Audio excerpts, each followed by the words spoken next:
Hello दोस्तों, शुभरात्रि Hindi horror stories में आपके लिए लाया हूँ एक चुड़ैल की कहानी। ये कहानी विकास वर्मा जी ने भेजा है। कहानी के अंत तक सुनिए। ये भूतिया कहानी बहुत ही डरावनी है। तो चलिए शुरू करते हैं विकास जी की शब्द में उस भूत की कहानी।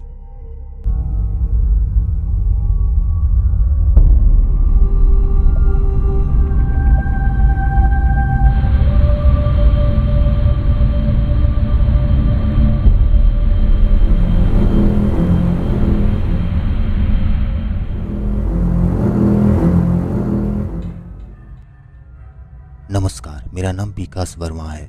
मैं एक स्टूडेंट हूँ। ये कहानी मुझे मेरी दादी माँ ने सुनाई थी। मेरी दादी माँ एक छोटे गांव में रहती थी। ऐसा कहा जाता है कि उस गांव में भूतिया चुड़ैल रहती थी और ऐसा ही भूतिया चुड़ैल से मेरी दादी का सामना हुआ था। वो एक चुड़ैल थी, खुले बालों और भयानक डरावने चेहरे वाली चुड़ैल। सर्दियों का समय था, ठंड बहुत ज़्यादा थी। पूरे गाँव में कोहरा छाया हुआ था। मेरे दादा एक बड़े अधिकारी थे जो रोज की तरह दफ्तर का काम खत्म करके घर ही लौट रहे थे। घर वाले रास्ते में बाजार भी आता है जहां मेरे दादाजी सामान लेने के लिए रुक गए और उनके बाकी कर्मचारी शहर चले गए। मेरे दादाजी बाजार में सामान लेने की वजह से पीछे रह गए। सामान लेते लेते दादाजी को पता नहीं चला कि कब शाम हो गई। जब दादाजी ने घड़ी देखी तो पता चला कि आज तो घर पहुंचने में बहुत ज़्यादा देर हो जाएगी। तो दादाजी ने सोचा कि जंगल के रास्ते से जाऊंगा तो जल्दी पहुंच जाऊंगा। इसलिए दादाजी ने गाड़ी जंगल की तरफ घुमा ली। शाम होने के कारण जंगल में बहुत ज़्यादा अंधेरा हो गया था। दादाजी तेज स्पीड में गाड़ी चला रहे थे। तभी उनके सामने एक औरत आ गई। औरत को देखते ही दादाजी ने तुरंत गाड़ी रोक दी। दादाजी ने औरत की तरफ देखा तो वो औरत बहुत ज़ोर ज़ोर से रो रही थी। दादाजी को लगा कि ये किसी मजदूर की पत्नी होगी जो रास्ता भटक गई है। रास्ता सुनसान था, इसलिए दादाजी ने सोचा कि इस महिला की मदद करना ज़रूरी है। उन्होंने महिला से पूछा कि वो इस जंगल में अकेला क्या कर रही है। महिला ने कोई जवाब नहीं दिया और ज़ोर ज़ोर से रोती रही। ऐसा लग रहा था कि सारा जंगल उस महिला की रोने की आवाज़ से गूंज रहा हो। दादाजी ने पूछा कि आपका घर कहाँ है। फिर भी वो महिला कुछ नहीं बोली। दादाजी ने उसको बोला कि तुम मेरे साथ मेरे घर चलो। जिसके बाद वो दादाजी के साथ चलने के लिए मान गई और दादाजी के पीछे वाली सीट पर बैठ गई। गांव में घूंघट डालने का रिवाज होता है, जिसके कारण उस महिला ने भी अपने सर पर घूंघट ओढ़ रखा था और उसका चेहरा ढका हुआ था। फिर दादाजी घर की तरफ निकल गए। घर पर सभी दादाजी का इंतज़ार कर रहे थे। जैसे ही सबने गाड़ी का आवाज़ सुनी तो सब भागकर दादाजी के पास आ गए। जब सभी परिवार वालों ने उस महिला को देखा तो दादाजी से पूछा। दादाजी ने जंगल वाली पूरी बात बताई और कहा कि अब यही खाना बना देगी।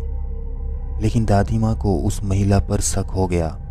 दादी को लगा कि ये कोई चोर है जो घर का सामान चुरा कर भाग जाएगी। दादी माँ ने उसे रसोई में जाकर खाना बनाने के लिए कहा, जिसके बाद वो महिला बिना कोई जवाब दिए रसोई की तरफ चली गई। रसोई में सारा सामान रखवाने के बाद दादी माँ ने कहा कि अब सबको भूख लगी है, इसलिए जल्दी से खाना बना दो। दादी माँ ने उसे रसोई में भेज तो दिया था, लेकिन उनका मन अभी भी शांत नहीं था। 10 मिनट बाद दादी माँ रसोई में पहुंची तो देखा कि अभी वो महिला मछलियाँ बैग में से निकल रही थी, जिसको देखकर दादी माँ को और भी गुस्सा आ गया और उन्होंने बोला कि तुमने अभी तक खाना बनाना शुरू नहीं किया, कब खाना बनेगा और कब हम लोग खाएंगे। उस महिला का चेहरा अभी भी ढका हुआ था, इसलिए किसी ने भी उसका चेहरा नहीं देखा था। दादी माँ ने उसका चेहरा देखने की कोशिश की, लेकिन उसका चेहरा नहीं देख पाई। दादी माँ ने बोला कि ज़रूरत हो तो बुला लेना, लेकिन फिर भी वो महिला कुछ नहीं बोली। दादी माँ को लगा कि शायद अनजान लोगों की वजह से ये झिझक रही है। जिसके बाद दादी माँ चली गई। रसोई में अजीबोगरीब आवाज़ आ रही थी। फिर 10-15 मिनट बाद दादी माँ रसोई में आई तो रसोई का नज़ारा देखकर दादी माँ बहुत डर गई। उनके पैर वहीं पर जम गए। दादी माँ के गले से आवाज़ नहीं निकल रही थी। दादी माँ ने देखा कि वो महिला रसोई में बैठकर कच्ची मछलियाँ खा रही है। रसोई में मांस और हड्डियों के टुकड़े बिखरे हुए पड़े हैं। उस महिला का घूंघट भी सर पर नहीं था और उसका चेहरा बेहद डरावना, लंबे लंबे काले काले बाल, बड़े बड़े नाखून। वो एक चुड़ैल थी। वो चुड़ैल मछली खाने में मगन थी। इस कारण दादी माँ पर उस चुड़ैल का ध्यान नहीं गया। दादी माँ से चिल्लाई भी नहीं गया। दादी माँ को लगा कि ये और ज़्यादा भयानक ना हो जाए। दादी माँ ने एक थाल उठाया और वो चूल्हे में से जलता हुआ कोयला लेकर उस चुड़ैल की तरफ दौड़ पड़े। दादी माँ ने कोयला उस चुड़ैल पर फेंक दिया। आग की वजह से वो चुड़ैल जोर जोर से आवाज निकालने लगी। चुड़ैल की आवाज सुनकर सारा घर इकट्ठा हो गया। चुड़ैल को आग दिखाकर घर से बाहर निकाला गया। चुड़ैल की आवाज इतनी थी कि आसपास के सभी लोग अपने अपने घरों से बाहर आ गए और सभी ने चुड़ैल को देखा। चुड़ैल लोगों को देखकर गांव की जंगल की तरफ चली गई। पूरे गांव के लोग चुड़ैल के डर से कांप रहे थे और सभी मेरी दादी माँ की प्रशंसा कर रहे थे, जिन्होंने सही समय पर उस चुड़ैल को आग से भगा दिया। यदि चुड़ैल को नहीं भगाया जाता तो पूरे गांव के लोगों को ख़त्म कर देती। तो दोस्तों, आज की ये डरावनी कहानी कैसी लगी नीचे कमेंट करके बताएं। अगर कहानी अच्छी लगी तो वीडियो को लाइक और चैनल को सब्सक्राइब ज़रूर करना। मिलते हैं ऐसे ही और एक भूतिया कहानी लेके। शुभ रात्रि।